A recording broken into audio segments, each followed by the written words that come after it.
देवता ना कोई और होगा।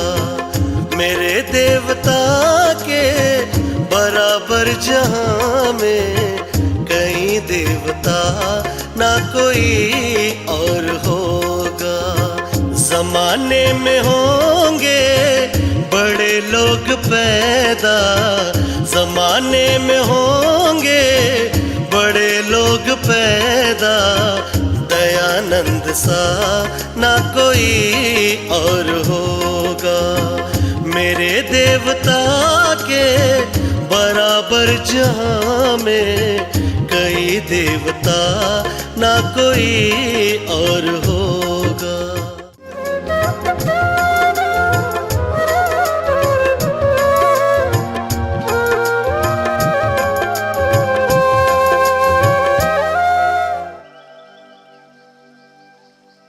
महर्षि जी अपने छात्रों और सहयोगियों से सहृदयता और दयालुतापूर्ण व्यवहार करते थे। पंडित कृपाराम इच्छाराम महर्षि जी के समीप रहकर विद्याध्ययन करते थे। विद्याध्ययन के लिए महर्षि जी के लेखन कार्य में वे सहायता किया करते थे। एक दिन कृष्णराम जी को बुखार आ गया और उन्होंने खाट पकड़ ली। महर्षि जी को जब ये जानकारी हुई तो वो तुरंत कृपाराम जी से मिलने पहुंचे। इस समय कृपाराम जी का सारा शरीर दर्द कर रहा था। महर्षि जी वहां पहुंचकर उसका सर दबाने के लिए बैठ गए। कृष्णराम इच्छाराम ने इसका विरोध भी किया। महाराज, आप क्या कर रहे हैं? नहीं नहीं, आप ऐसा ना करें, मुझे पाप का भागी ना बनाए। महर्षि ने स्नेहपूर्वक कहा, इससे कोई पाप नहीं लगता। हमें एक दूसरे की सहायता करनी ही चाहिए। सेवा कार्य से कभी विरत नहीं होना चाहिए। ऐसा करने से अन्यों को सेवा करने की प्रेरणा मिलती है।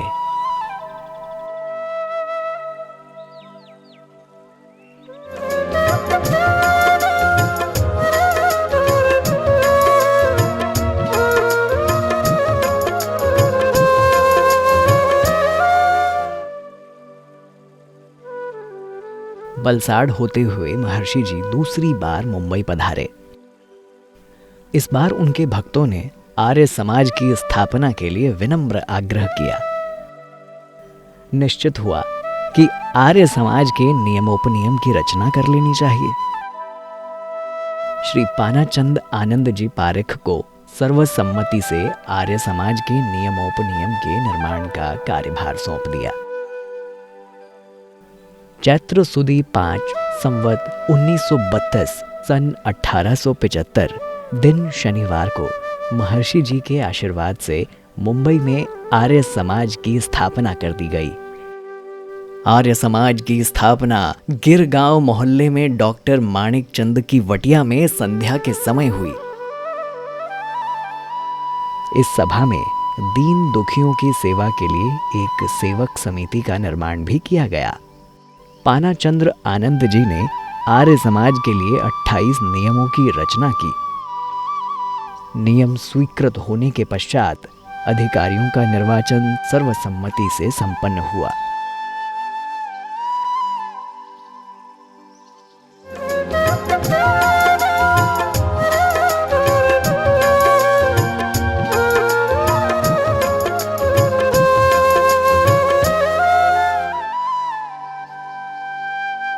मुंबई के पश्चात महर्षि जी बड़ौदा में ठहरे। बड़ौदा में सबसे पहला व्याख्यान वेदाधिकार विषय पर रखा गया। विषय की घोषणा पहले से ही कर दी गई थी, इसलिए वहां का पंडित समूह महर्षि जी से शास्त्रार्थ करने की पूरी तैयारी में था।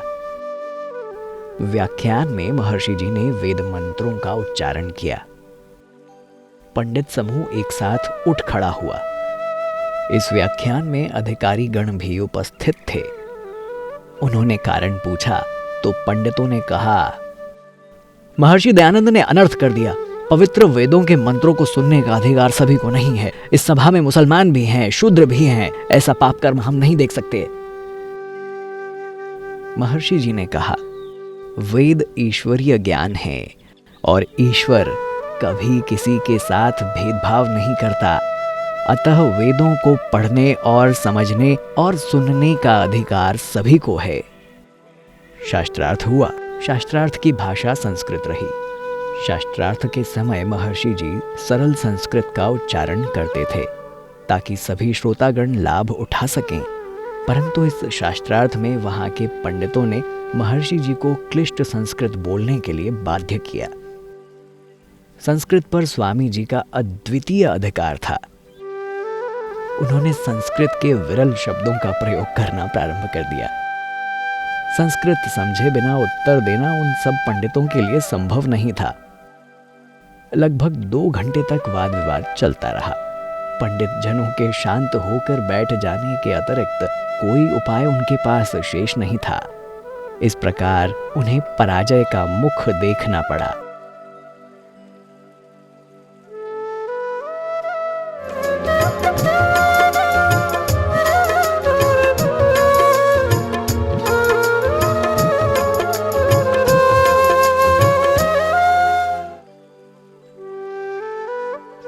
महर्षि जी कभी कभी गंभीर विषयों को हास्य द्वारा भी समझाते देखे गए। बड़ौदा में महर्षि जी अपना मुंडन करवा रहे थे। उसी समय एक पौराणिक शास्त्री उनके समीप आए और बोले, साधु लोग तो त्यागी तपस्वी होते हैं, उन्हें देह सजाने संवारने का क्या प्रयोजन?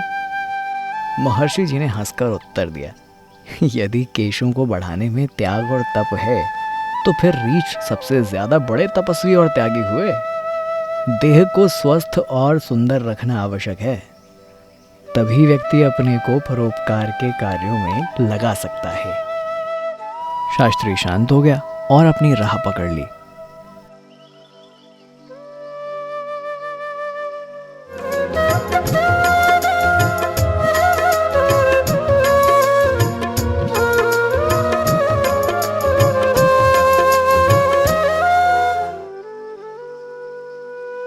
मुंबई में आर्य समाज की स्थापना क्या हुई, वहां के पौराणिक जगत में हलचल मच गई। पौराणिक पंडित शास्त्रार्थ के लिए उतावलापन दिखा रहे थे। इसकी सूचना महर्षि जी को मिली तो वो तुरंत मुंबई के लिए प्रस्थान कर गए। कमल नयनाचार्य पंडितों के अगुआ थे। महर्षि जी के पहुंचते ही शास्त्रार्थ की तैयारियां आरंभ हो गई। शास्त्रार्थ के लिए फारस जी कावस जी इंस्टीट्यूट का स्थान निश्चित किया गया। आषाढ़ बदी 3 संवत 1932 सन 1875 को दोपहर बाद 3 बजे महर्षि जी सभा के स्थल पर पहुंच गए। कुछ समय के बाद पंडित कमल नयन जी भी अपने शिष्यों के साथ सभा स्थल पर पहुंच गए। प्रमाण के लिए चारों वेदों सहित बहुत से ग्रंथों की व्यवस्था की गई। इस सभा में सामान्य श्रोताओं के अतिरिक्त विद्वान और प्रतिष्ठित जन तथा अधिकारी भी विद्यमान थे। इस शास्त्रार्थ सभा का सभापतित्व राय बहादुर बेचरदास जी को सौंपा गया। शास्त्रार्थ आरंभ होने की अनुमति सभापति द्वारा दे दी गई। पंडित कमल नयन जी ने कहा, शास्त्रार्थ तभी संभव होगा जब इस सभा में उपस्थित सभी पंडित अपने अपने संप्रदाय के नाम की घोषणा करें। उपस्थित भद्रजनों ने उन्हें समझाया कि शास्त्रार्थ का संप्रदायों से कोई संबंध नहीं है, अतः शास्त्रार्थ आरंभ हो जाना चाहिए। महर्षि दयानंद ने उनसे आग्रह किया, पंडित जी, उपस्थित जन समूह इस सत्य को जानने के लिए उत्सुक है कि मूर्ति पूजा वेद विहित है अथवा नहीं। आपके समक्ष चारों वेद प्रस्तुत हैं। आप किसी के भी माध्यम से मूर्ति पूजा का प्रतिपादन करना शुरू करें। परंतु पंडित कमल नयन जी शास्त्रार्थ के लिए तैयार नहीं हुए। वो यही कहते रहे, पहले सभी जन अपने अपने संप्रदायों की घोषणा करें।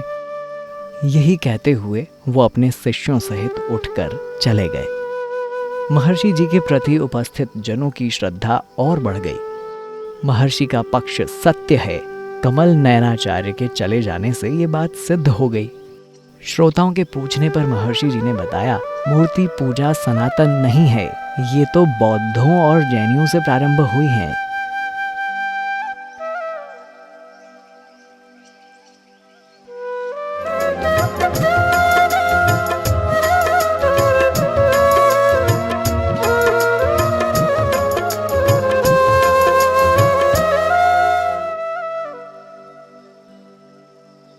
पूना के न्यायाधीश श्री महादेव गोविंद रानाडे महर्षि जी के परम भक्त थे।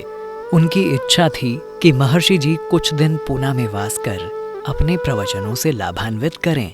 महर्षि जी उनकी प्रार्थना पर मुंबई से पूना आ गए।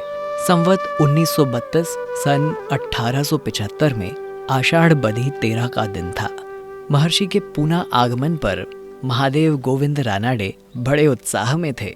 उन्होंने महर्षि जी के नियमित प्रवचनों की व्यवस्था करवा दी। स्वयं भी नियमित ही महर्षि जी के प्रवचन सुनने के लिए आया करते। पूना में महर्षि जी ने 15 महत्वपूर्ण व्याख्यान दिए।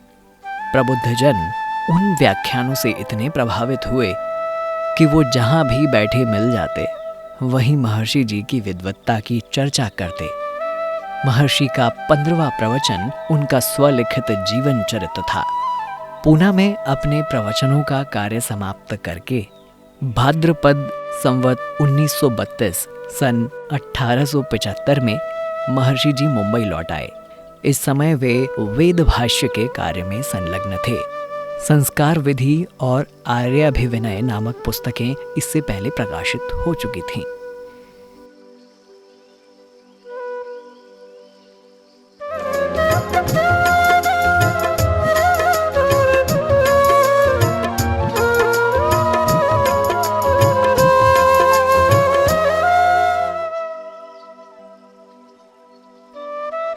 इन दिनों महर्षि जी की दिनचर्या बड़ी नियमित थी।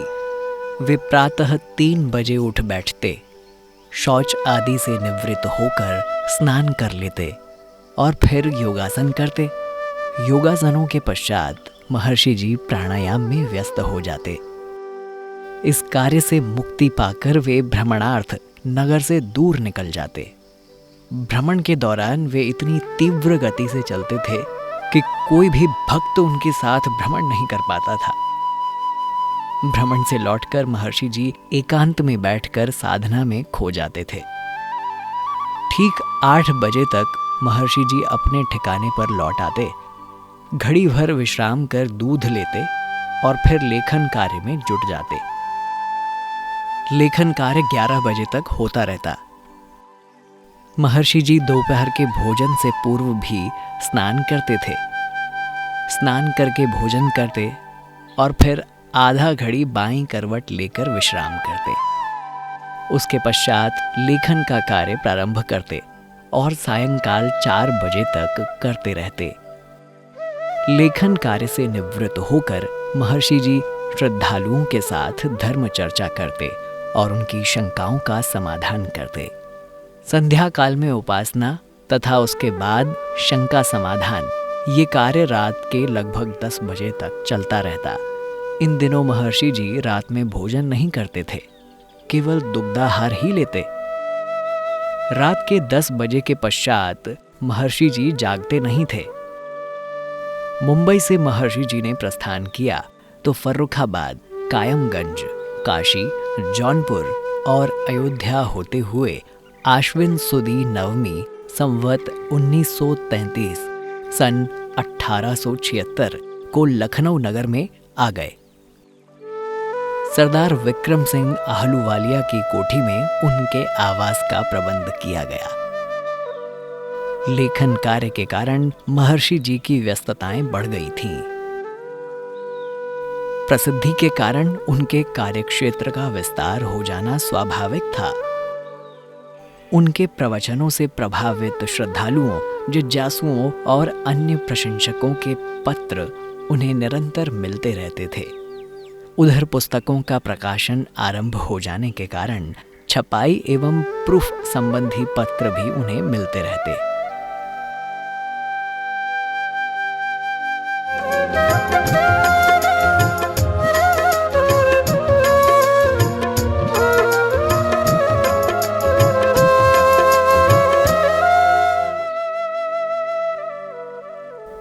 दिल्ली में महर्षि जी को दिल्ली के बाहर शेरमल के अनार बाग में ठहराया गया।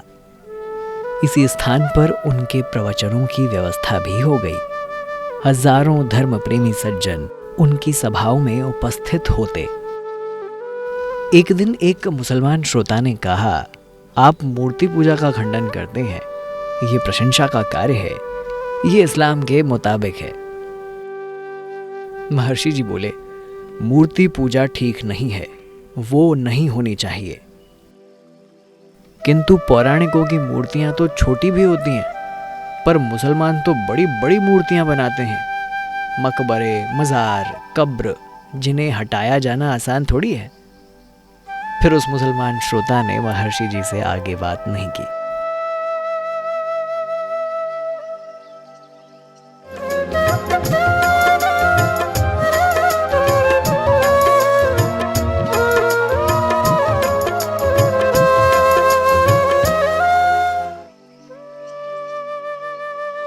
महर्षि जी अपने निवास पर धर्म चर्चा कर रहे थे। एक कृष्ण का भक्त आया और उसने मिट्टी का छोटा ढेला महर्षि जी के सम्मुख रख दिया। महर्षि जी ने उससे पूछा, ये क्या है? वो बोला, आपके लिए प्रसाद। महर्षि जी ने कहा, ये कैसा प्रसाद है? आगंतुक ने बताया, कृष्ण भगवान बचपन में मिट्टी खाते थे, अतः प्रसाद रूप में इसे आपके लिए लाया हूं। महर्षि जी हंसकर बोले, अज्ञानवश तो सभी मिट्टी खाते हैं, जब वो समझदार हो जाते हैं तो फिर कभी नहीं खाते। वो व्यक्ति शर्मिंदा होकर चला गया।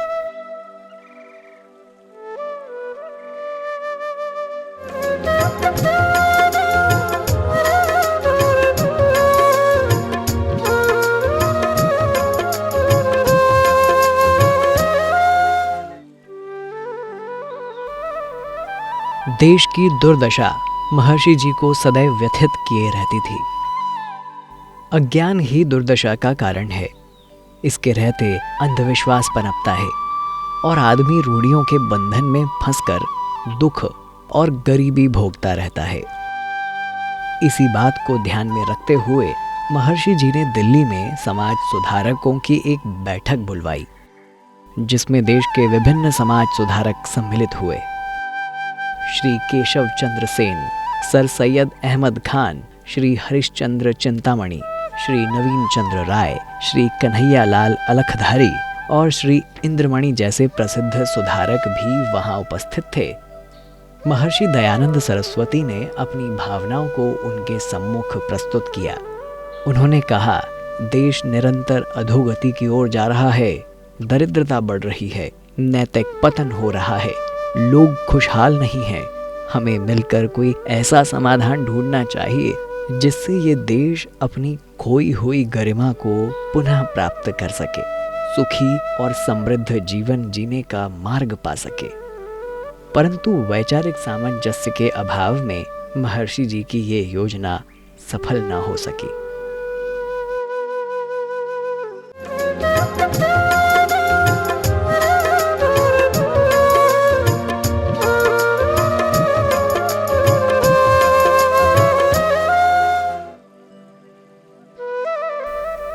चांदापुर के मेले में संवत 1934 सन 1877 में उन्हीं दिनों शाहजहांपुर उत्तर प्रदेश के समीप चांदापुर गांव में मेला लग रहा था। पहले वर्ष इसी मेले में पादरियों, मुसलमानों और कबीरपंथियों में वाद विवाद हुआ था। इस चर्चा में मुसलमानों का पलड़ा भारी रहा था। उस गांव में कबीरपंथियों की संख्या बहुत ज्यादा थी। उनके कारोबार दूर दूर तक फैले हुए थे। उनमें प्यारेलाल और भाई मुक्ता प्रसाद प्रमुख थे। वे जब अपने काम से इधर उधर जाते तो मुसलमान उन्हें चिढ़ाया करते थे। मेले में आप सभी ने देख ही लिया होगा, इस्लाम धर्म ही सच्चा धर्म है, अब तो आप लोगों को इसे स्वीकार कर लेना चाहिए। वे लोग उनकी बातों का कोई उत्तर नहीं दे पाते थे, इसलिए वर्ष के मेले में कोई ऐसा विद्वान लाना चाहते थे जो वाद विवाद में मुसलमानों और पादरियों को निरुत्तर कर सके। इसलिए उन्होंने आर्य समाज के एक सज्जन मुंशी इंद्रमणि मुरादाबादी से संपर्क किया। उन्होंने उन्हें वचन दिया कि मैं मेले में तो अवश्य आऊंगा ही, परंतु मेरी पकड़ इसमें गहरी नहीं है। क्यों ना आप वेदों के महापंडित महर्षि दयानंद को आमंत्रित कीजिए। उनकी विद्वत्ता के सामने कोई भी मतावलंबी ठहर नहीं पाता। महर्षि जी को आमंत्रित करने का कार्य इंद्रमणि जी को ही सौंप दिया गया। उन्होंने सहारनपुर जाकर महर्षि जी से संपर्क किया। महर्षि जी ने सहर्ष स्वीकृति दे दी।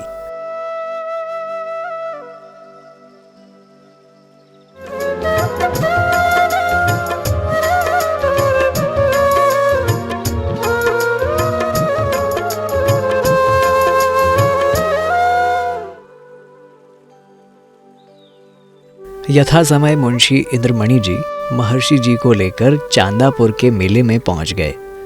कबीर पंथियों की प्रसन्नता का ठिकाना नहीं रहा। उन्होंने महर्षि जी को श्रद्धापूर्वक गांव में ठहराना चाहा, परंतु महर्षि जी ने स्वीकार नहीं किया। गांव से दूर उन्होंने अपने डेरे की व्यवस्था कराई, शास्त्रार्थ के लिए तंबू लगवा दिए। 19 मार्च सन 1877 को मेला आरंभ हुआ। अगले दिन शास्त्रार्थ की तिथि निश्चित कर दी गई। मुसलमान दूर दूर से शास्त्रार्थ को सुनने के लिए आ रहे थे। इंद्रमणि जी उनकी भारी संख्या देखकर आशंकित हो गए। उन्होंने महर्षि जी से कहा, मुसलमान भारी संख्या में उपस्थित हैं, ये लोग शीघ्र ही उत्तेजित हो जाते हैं, इसलिए महाराज शास्त्रार्थ में कठोर शब्दावली का प्रयोग ना करें तो अच्छा है। महर्षि जी ने इंद्रमणि को उत्साहित करते हुए कहा, इंद्रमणि, तुम किसी प्रकार की कोई चिंता मत करो। दयानंद कभी सत्य प्रतिष्ठित करने से चूकता नहीं है। सत्य मेरा अपना नहीं है, सत्य सनातन है, उसका प्रचार प्रसार मेरा ध्येय है। इस मार्ग से मुझे कोई विचलित नहीं कर सकता। 20 मार्च को शास्त्रार्थ सभा का आयोजन किया गया। समय पर मौलवी, पंडित और पादरी उसमें आ विराजे। विशाल पांडाल ठसाठस भर गया। लगता था कि सारा मेला सभा स्थल पर ही उपस्थित हो गया हो। 5 विषय शास्त्रार्थ के समय विचारार्थ निश्चित किए गए। पहला, सृष्टि की रचना ईश्वर ने कब, क्यों और किस वस्तु से की। दूसरा, ईश्वर सर्वव्यापक है या नहीं। तीसरा, ईश्वर दयालु और न्यायकारी किस प्रकार है। चौथा, किस कारण वेद, बाइबल और कुरान ईश्वर के वचन हैं। पांचवा, मोक्ष से क्या अभिप्राय है और उसे कैसे प्राप्त किया जा सकता है। शास्त्रार्थ आरंभ हुआ तो मौलवी और पादरी आपस में उलझ गए, एक दूसरे को कटु वचनों से संबोधित करने लगे। महर्षि जी ने कहा कि हम लोग यहाँ सत्य के निर्णय के लिए उपस्थित हुए हैं, आपत्तिजनक भाषा का उपयोग करना शोभनीय नहीं है। महर्षि जी ने बोलना आरंभ किया तो पूरी सभा ने दत्तचित्त होकर सुना। मौलवी और पादरी उदास होकर घर लौट गए। अगले दिन मोक्ष विषय पर चर्चा हुई। इस विषय का आरंभ महर्षि जी ने ही किया। उन्होंने कहा, सुख दुख से छूटकर परमानंद की प्राप्ति ही मोक्ष है। इससे मनुष्य जन्म मरण के बंधन से मुक्त हो जाता है। सभा के दूसरे दिन भी मौलवियों और पादरियों को विशेष रूप से नहीं सुना गया कि पादरी अगले दिन ही मेला छोड़कर भाग गए। मौलवी भी नहीं ठहरे। 1-2 पादरी जो महर्षि से अत्यधिक प्रभावित थे वहीं रुके रहे। महर्षि जी उनके साथ धर्म चर्चा करते रहे। महर्षि जी ने उनसे कहा कि बाइबल में कहीं भी ऐसा नहीं लिखा कि ईसा पर विश्वास लाने से मोक्ष प्राप्त होता है। ये तो पादरियों की कल्पना मात्र है।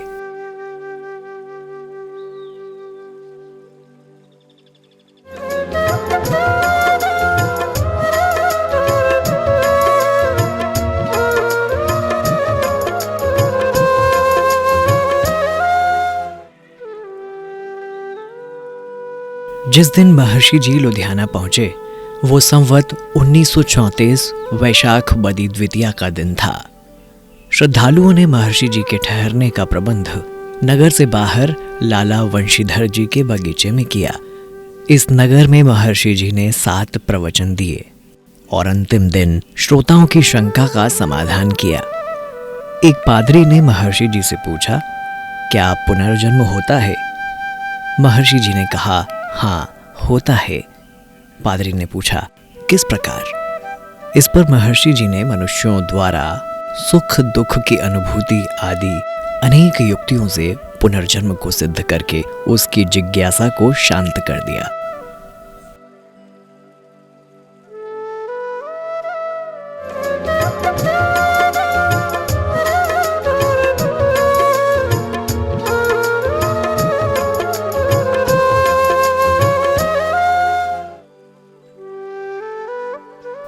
लुधियाना से निवृत्त होकर महर्षि जी लाहौर पधारे। इन दिनों वे वेद भाष्य के कार्य में लगे हुए थे, इसलिए उनके साथ बहुत से ग्रंथ और लिखने वाले पंडित भी हुआ करते थे। लाहौर पहुंचकर महर्षि जी रत्नचंद्र जी के बगीचे में ठहरे। नित्य ही उनके प्रवचन सुनने के लिए भारी संख्या में लोग पहुंचने लगे। महर्षि जी की वक्तव्य शैली की प्रशंसा पूरे नगर में होने लगी। बहुत से लोग तो मात्र महर्षि जी के दर्शन करके ही तृप्त हो जाया करते थे। महर्षि जी के इस गुण से प्रभावित होकर ब्रह्म समाजियों ने उन्हें अपने मंदिर में आमंत्रित किया। महर्षि जी ने अपने प्रवचनों से सिद्ध किया कि वेद ही ईश्वरीय ज्ञान है और पुनर्जन्म होता है। ये दोनों विषय ही ब्रह्म समाजियों के सिद्धांतों के अनुरूप नहीं होते, इसलिए महर्षि जी के वक्तव्यों से उनका प्रसन्न होना स्वाभाविक था। उन्होंने रत्नचंद्र जी के ऊपर ये कहकर दबाव डाला कि आपने अपने उद्यान में नास्तिक साधु को ठहरा दिया है, वो सभी देवी देवताओं के विरुद्ध व्याख्यान देता है। उनके ऐसा कहने से वो घबरा गए और उन्होंने अपना उद्यान खाली करवा लिया। तब उनके भक्तों ने उन्हें छज्जू के चौबारे के समीप डॉक्टर रहीम खान की कोठी में ठहरा दिया। पंडित मनफूल जी महर्षि जी के आदर सत्कार में लगे हुए थे। महर्षि जी वेद विरुद्ध सभी मतों का खंडन पूरी निर्भीकता के साथ किया करते थे। पोंगा पंडित लोग पंडित मनफूल से बहुत नाराज हुए। तब एक दिन मनफूल जी ने महर्षि जी से निवेदन किया, आप खंडन ना किया करें, इससे नगर के बहुत सारे लोग असंतुष्ट हैं। महाराजा जम्मू कश्मीर भी आपसे अप्रसन्न हैं। महर्षि जी ने कहा, मैं किसी के अप्रसन्न होने से वेदाज्ञा का उल्लंघन नहीं कर सकता। वेद के अनुरूप आचरण करना मेरा धर्म है, मैं इससे विमुख नहीं हो सकता। फिर कोई प्रसन्न हो या अप्रसन्न, इसकी मुझे कोई परवाह नहीं। महर्षि जी के इस कथन के बाद मनफूल ने महर्षि जी से संपर्क ही समाप्त कर लिया। लेकिन लाहौर में महर्षि जी के प्रवचनों का इतना प्रभाव हुआ कि उनके भक्तों की संख्या नित्य प्रतिदिन बढ़ती चली गई। उनके भक्तों में हर समुदाय, हिंदू, मुसलमान, पादरी, पंडित, मौलवी सम्मिलित हुआ करते थे।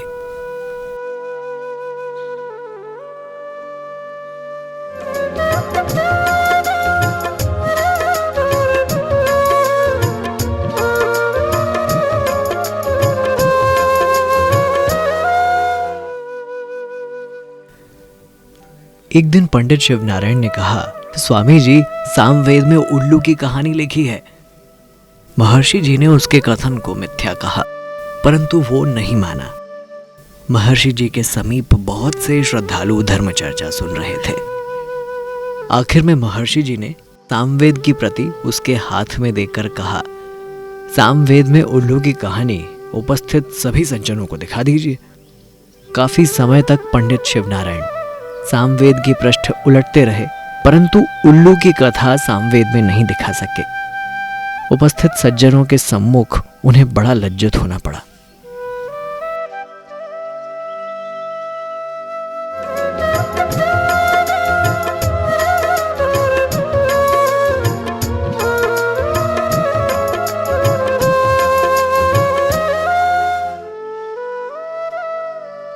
वैशाख संवत 1934 सन 1877 महर्षि जी लाहौर में विद्यमान थे। महर्षि जी के अनुयायियों ने महर्षि जी से लाहौर में आर्य समाज की स्थापना के लिए विनम्र अनुरोध किया। महर्षि जी अनुभव करते थे कि मुंबई में निर्मित आर्य समाज के नियम विस्तृत हैं, उन्हें संक्षिप्त रूप दिया जाना चाहिए। अतः उन्होंने लाहौर में आर्य समाज की स्थापना से पूर्व 10 नियमों की रचना की। पहला नियम, सब सत्य विद्या और जो पदार्थ विद्या से जाने जाते हैं उन सब का आदि मूल परमेश्वर है।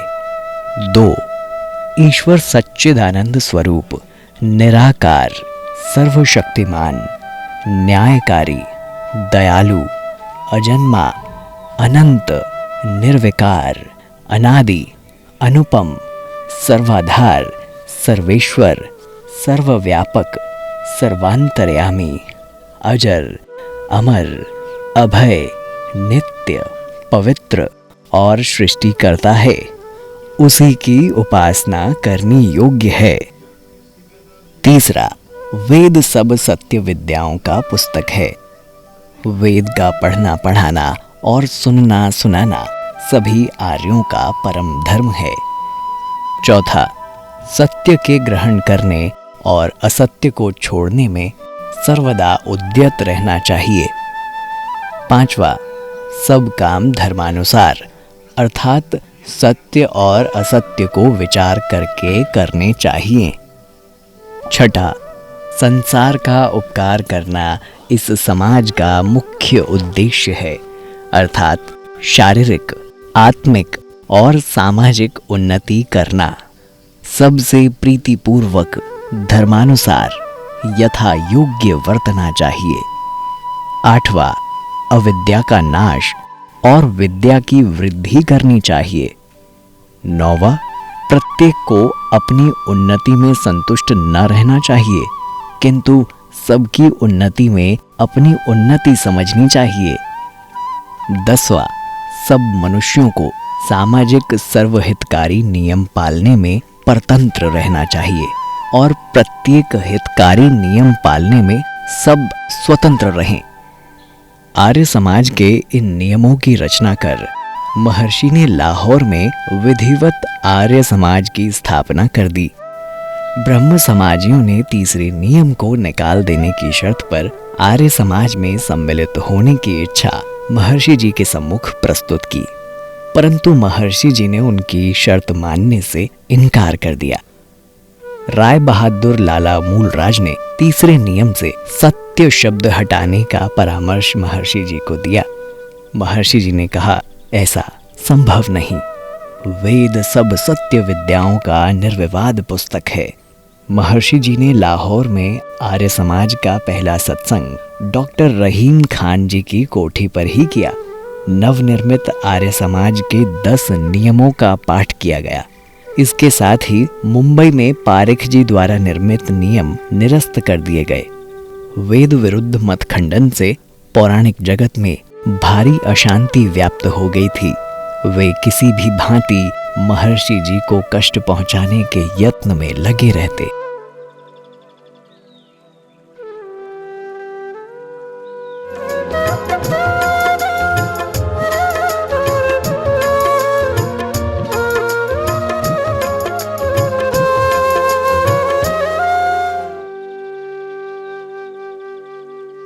एक पाठशाला में पंडित जी पढ़ाते थे। उन्होंने अपने छात्रों से कहा, हम सभी कथा सुनने चलेंगे। तुम अपनी पुस्तकों के थैले में ईंट रोड़े और पत्थर भरकर वहां बैठना, और जब मैं तुम्हें संकेत करूं, उसी समय कथा कहने वाले पंडित के ऊपर कंकड़ पत्थर बरसा देना, फिर हम तुम्हें लड्डू खिलाएंगे। वो पंडित उन बच्चों को लेकर महर्षि जी की सभा में पहुंच गया। सांझ होते ही उसने बच्चों को संकेत कर दिया। बच्चों ने महर्षि जी पर कंकड़ पत्थर फेंकने आरंभ कर दिए। उनमें से कुछ बच्चों को पुलिस ने पकड़कर महर्षि जी के सामने प्रस्तुत कर दिया। बच्चे डरे हुए थे। महर्षि जी ने प्यार से पूछा, तुम हमारे ऊपर पत्थर क्यों फेंक रहे थे? बच्चों ने पंडित द्वारा कही गई सारी बातें महर्षि जी को बतला दी। महर्षि जी ने तुरंत लड्डू मंगवाए और बच्चों में बांटकर उनको विदा किया।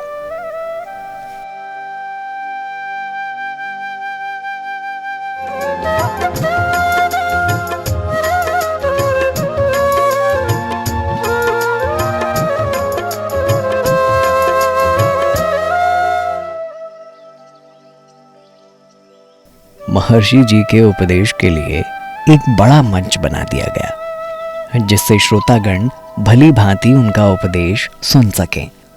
महर्षि जी ने अपने आसन के सामने ही एक कुर्सी रखवा दी थी, जिस पर बैठकर श्रोता अपनी शंका का समाधान कर सके। एक दिन एक पंडित ने प्रवचन के पश्चात महर्षि जी के सम्मुख खड़े होकर कहा, महर्षि जी के उपदेश के लिए एक ऊंचा मंच बना दिया गया था, जिससे श्रोतागण भली भांति उनका उपदेश सुन सकें। महर्षि जी ने अपने आसन के सामने ही एक कुर्सी रखवा दी थी, जिस पर बैठकर श्रोता अपनी शंका का समाधान कर सके।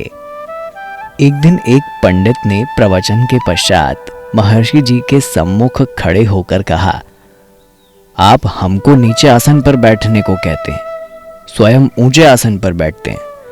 ये हमारा अपमान है। हमको भी बैठने के लिए ऊंचा आसन मिलना चाहिए।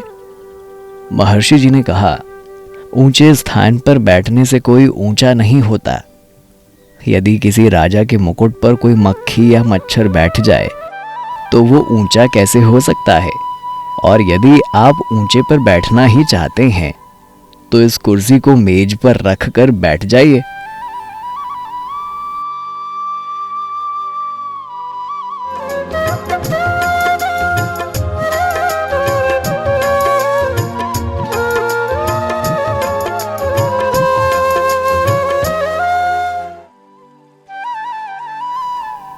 पारस्परिक प्रेम का अर्थ एक साथ खाना नहीं है।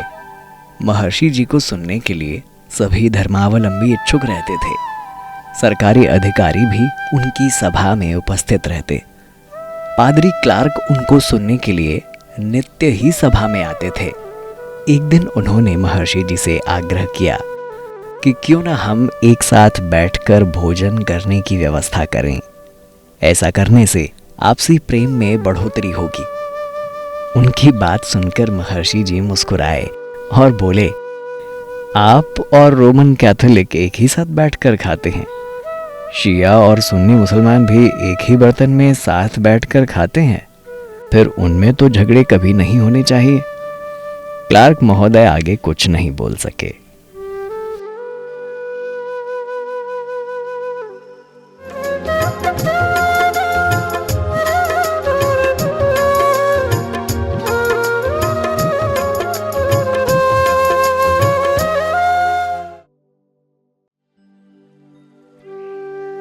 पंजाब के विभिन्न नगरों में प्रचार करते हुए सन 1877 में महर्षि जी जालंधर पहुंचे।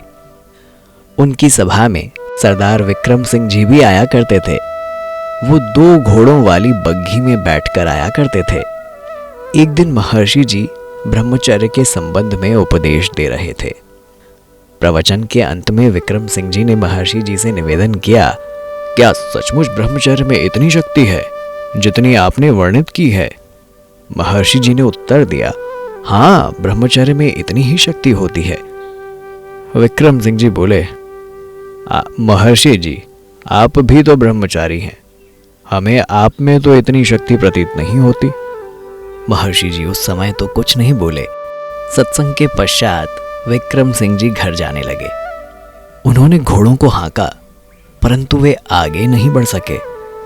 कई कोड़े लगाने के बाद भी घोड़े टस से मस नहीं हुए।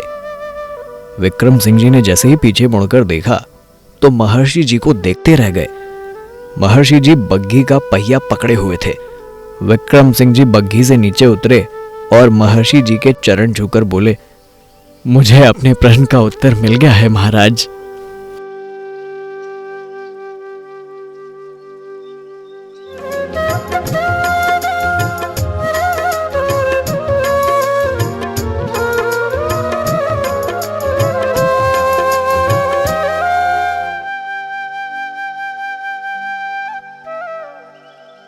गुजरात के डॉक्टर विशनदास यद्यपि वेदांती थे, परंतु महर्षि जी की विद्वत्ता से बहुत प्रभावित थे।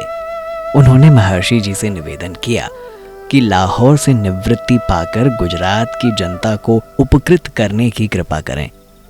महर्षि जी पौष सुदी नवमी संवत 1934 को गुजरात पहुंच गए।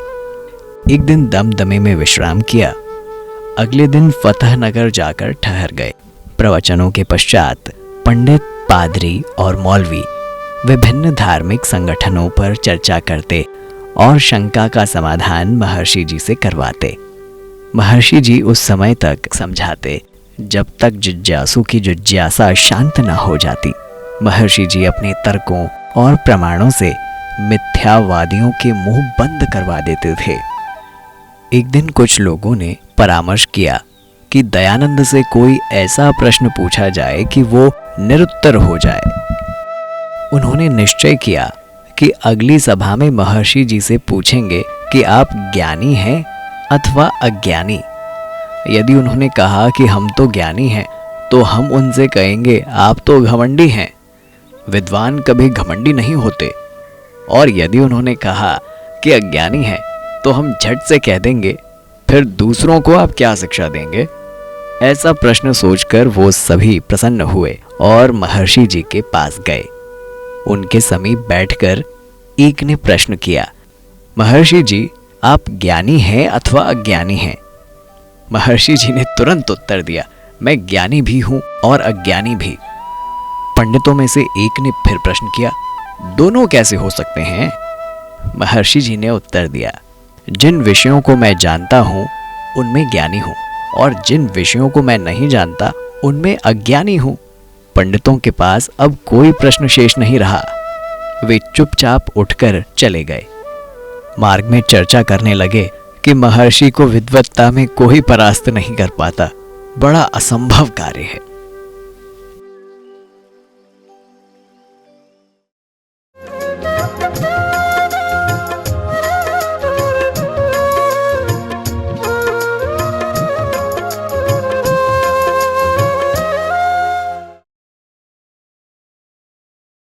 फतेहनगर से स्वामी जी वजीराबाद चले गए।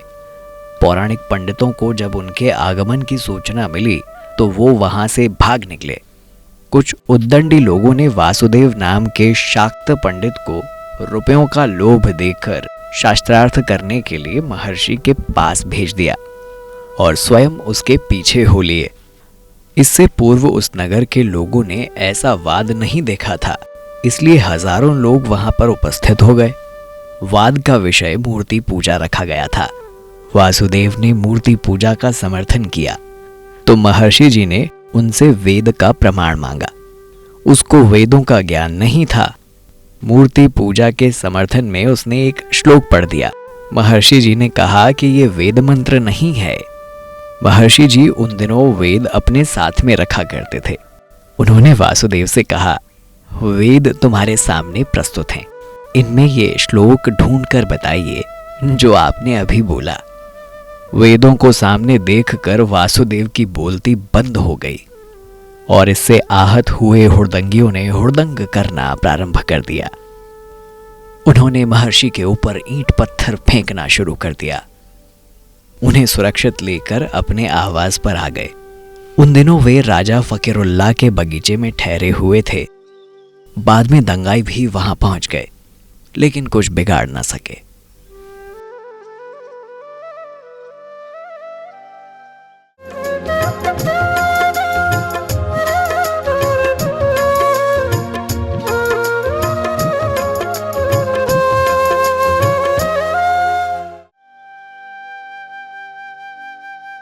वजीराबाद से महर्षि जी गुजरावाला गए। उन दिनों वे आर्योद्देश्य रत्नमाला के विषय पर ही अपने प्रवचन दिया करते थे। अंत में श्रोताओं की शंका का समाधान भी करते थे। सत्संग से बचा समय महर्षि जी वेद भाष्य में लगाते थे। गुजरावाला में उन दिनों ईसाइयों का बड़ा प्रभाव था। पादरियों ने स्वयं ही महर्षि जी से शास्त्रार्थ करने की तैयारी कर ली। स्थान ईसाइयों की एक पाठशाला में रखा गया। स्थान सीमित था, इसलिए दर्शकों को टिकट देकर अंदर आने दिया। महर्षि जी की युक्तियों और तर्कों के सामने पादरियों की एक ना चली। उस शास्त्रार्थ को सुनने के लिए वजीराबाद से भी लोग आए थे, जिन्होंने महर्षि जी पर पत्थर बरसाए थे। पादरियों को यह जानकारी थी, इसलिए उन्होंने वजीराबाद के लोगों को अंदर नहीं आने दिया। उदारमना स्वामी जी को जब ये जानकारी मिली तो उन्हें भी आदर सहित अंदर बुलवा लिया गया। जब महर्षि जी अपने निवास पर आए तो एक व्यक्ति उनके समीप आया और उनके चरण छूकर आंसू भरे नेत्रों के साथ क्षमा याचना करने लगा। उसने कहा, महाराज, मैंने आपको समझने में भूल की। वजीराबाद में मेरे ही कारण आपका अपमान हुआ था। आप विद्वान हैं और दयालु भी हैं। मेरा अपराध क्षमा कर दीजिए। महर्षि जी को उसे पहचानने में देर नहीं लगी। वो वासुदेव पंडित ही था। महर्षि जी ने उसे स्नेह से उठाया और कहा, तुमने अज्ञानता में ऐसा किया है। मैं ऐसी बातों का बुरा नहीं मानता। जन कल्याण के कार्यों के लिए मान अपमान का ध्यान नहीं रखना चाहिए।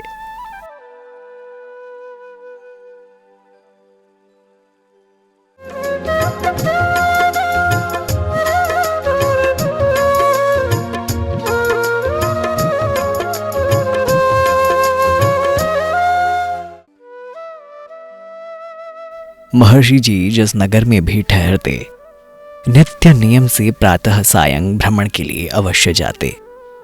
कई बार उसी समय बहुत से सज्जन अपनी शंकाओं का समाधान करवाते और प्रश्न पूछते। एक दिन भ्रमण के समय पादरी मैकी से महर्षि जी की भेंट हो गई। शिष्टाचार के पश्चात पादरी महोदय ने महर्षि जी से कहा, आप ईसाई धर्म का बहुत खंडन करते हैं, ऐसा ना किया करें। महर्षि जी ने उन्हें समझाया, मैं खंडन कहाँ करता हूँ, जो बाइबल में लिखा है सिर्फ उसे दोहरा देता हूँ। वैसे भी मैं कभी आलोचना नहीं करता, समालोचना करता हूँ। मुझे न किसी से ईर्ष्या है और न किसी से द्वेष। जिस बात के कहने से मनुष्यों का लाभ होता है उसे मैं निसंकोच कह देता हूँ। इतना सुनकर पादरी मैकी ने कोई प्रश्न नहीं किया और वो आगे बढ़ गया।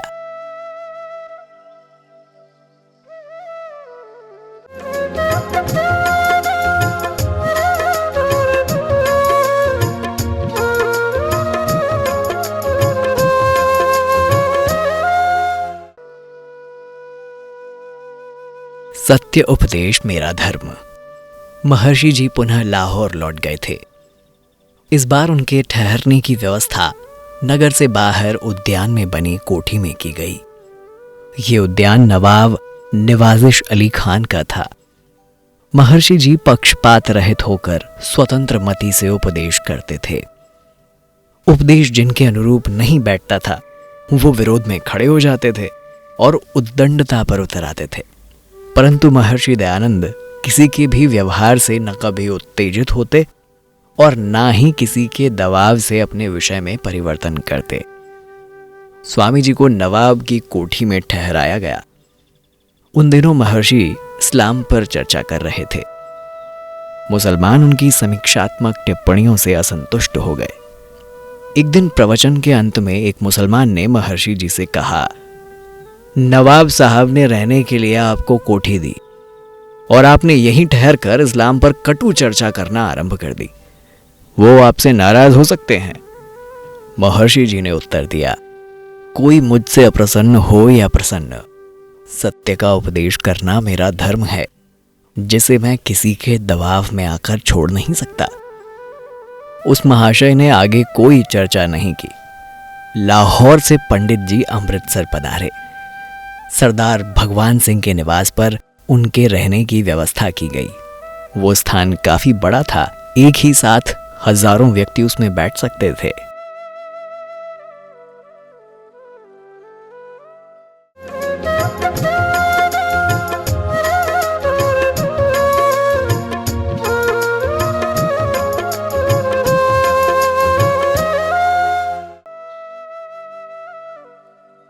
अमृतसर में आने की सूचना जब वहां के पौराणिक पंडितों को मिली तो उन्होंने महर्षि जी का विरोध करने की योजना बनानी आरंभ कर दी। वेद वेदांतों की उन्हें जानकारी तो थी नहीं, इसलिए उन विषयों पर चर्चा करना उनके सामर्थ्य की बात नहीं थी। शास्त्रार्थ के नाम पर उन्होंने एक नाटक रचा। महर्षि जी को शास्त्रार्थ करने के लिए सूचना भिजवा दी गई। समारोह का स्थल सरदार भगवान सिंह जी का आवास ही तय किया गया। शास्त्रार्थ से पूर्व ही कई हजार दर्शक और श्रोता वहां उपस्थित हो चुके थे। निश्चित समय पर महर्षि जी बाहर एक कुर्सी पर विराजमान हो गए। उनके सामने कुछ कुर्सियां और रखवा दी गई, जिससे आमने सामने बैठकर परिचर्चा सुविधापूर्वक होती रहे। कुछ समय के बाद पंडित समुदाय दल बल सहित आकर उपस्थित हुए। पंडित लोग आगे आगे चलकर आए। पीछे उनके भक्त उनके जयकारे लगाते हुए आ रहे थे। पंडित लोग कुछ पोथियां भी अपने संग लिए हुए थे। संख्या में लगभग आधे दर्जन लोग रहे होंगे। वे सभी महर्षि जी के सामने विराजमान हो गए। शास्त्रार्थ अभी आरंभ हुआ ही था कि उनके साथ आए हुड़दंगियों ने महर्षि जी के ऊपर ईंट, रोड़े, पत्थर, राख, मिट्टी फेंकना आरंभ कर दिया। हुल्लड़ मच गया। राख और मिट्टी के उड़ने से कुछ भी दिखाई नहीं देता था। व्यवस्था बनाए रखने के लिए पुलिस के जवान वहां विद्यमान थे। उन्होंने ज्यों ही दंगाइयों को पकड़ने का प्रयास किया, उसी समय वे तथाकथित पंडित धूल धूसरित वातावरण का लाभ उठाकर चुपचाप भाग खड़े हुए। सभा विसर्जित हो गई। सज्जन लोगों ने उनकी बड़ी भर्त्सना की। श्रद्धालु भक्त जब उन पंडितों को पकड़कर दंड देने का उपक्रम करने लगे तो महर्षि जी ने उन्हें ऐसा करने से मना कर दिया। महर्षि जी ने कहा, ऐसे अज्ञानी लोगों को राह दिखाने के लिए ही तो हम ये सारा श्रम कर रहे हैं। इन्हें ही दंड देंगे तो फिर हमारे इस उद्यम से क्या लाभ? परहित के कार्यों के लिए ऐसा सब सहन करना पड़ता है। जब ये लोग समझ जाएंगे तब ये ही लोग सम्मान करेंगे, फूल बरसाएंगे।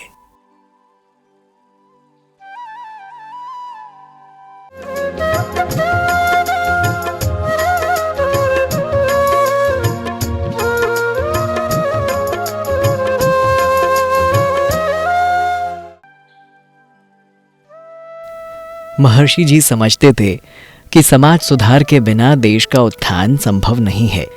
इसलिए वे अपने प्रवचनों में ऐसे प्रसंगों को अछूता नहीं छोड़ते थे।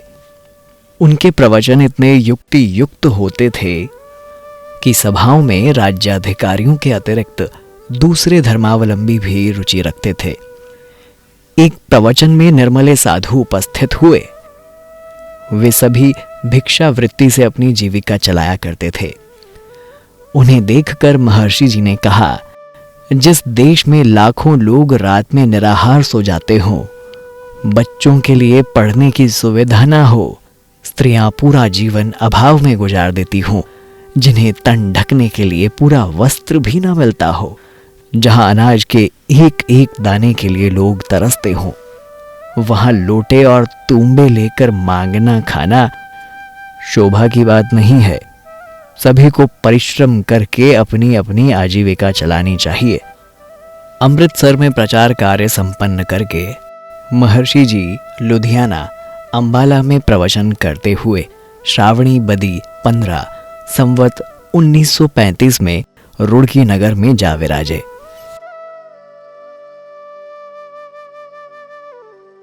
चरित्र है देखे बड़े ऊंचे ऊंचे, नजर भर उधर भी जरा देख लेना। चरित्र है देखे बड़े ऊंचे ऊंचे, नजर भर उधर भी जरा देख लेना। चरित्र मिलेगा ऋषिवर के जैसा, चरित्र मिलेगा ऋषिवर के जैसा, देखा सुना ना कोई और होगा।